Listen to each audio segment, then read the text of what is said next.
Үй бүлөгө жан дилден күйгөн аял, корсулдаган эркекти сүйгөн аял, күндөй жаркып кубандырып ар бир үйгө береке кут жакшылыкты үйгөн аял, таманына бейишти каткан аял, кайгы муңдан кубанычты тапкан аял, илең салаң арабасын кылдыратып бул заманды тараткан аял, ат көтөргүс атка конгон аял, түн уйкусун перзентке бөлгөн аял, миң кыйналып сыздап турса дагы эч нерсеге карабай өнгөн аял.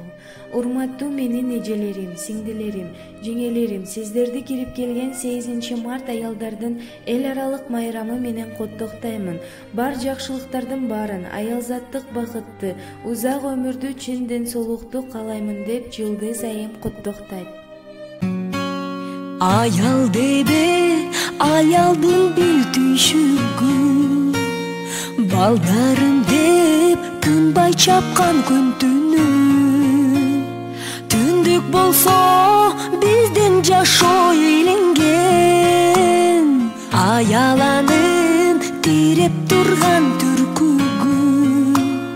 Ayal жасың, ayal гүлсүң, ayal жайсың, ayal гүлсүң, ayal дебе, ayal эне, дүйнөдө теңдешсиз асыл жансың. Ayal дебе, ayaldын бил кадырын, ayal тартат азабыңдын жарымын.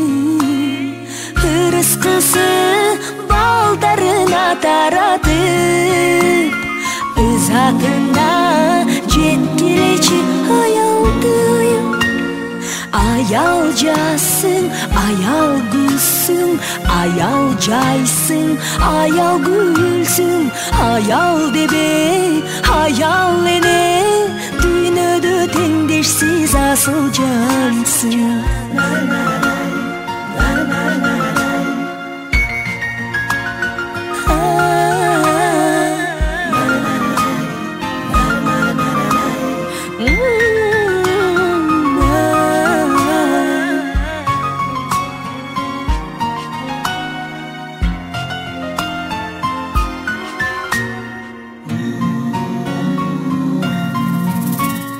Ayal dебе, кылбай алга кыянат, акыл калчап чыгаралык тыянат. Арабызда аял заты түгөн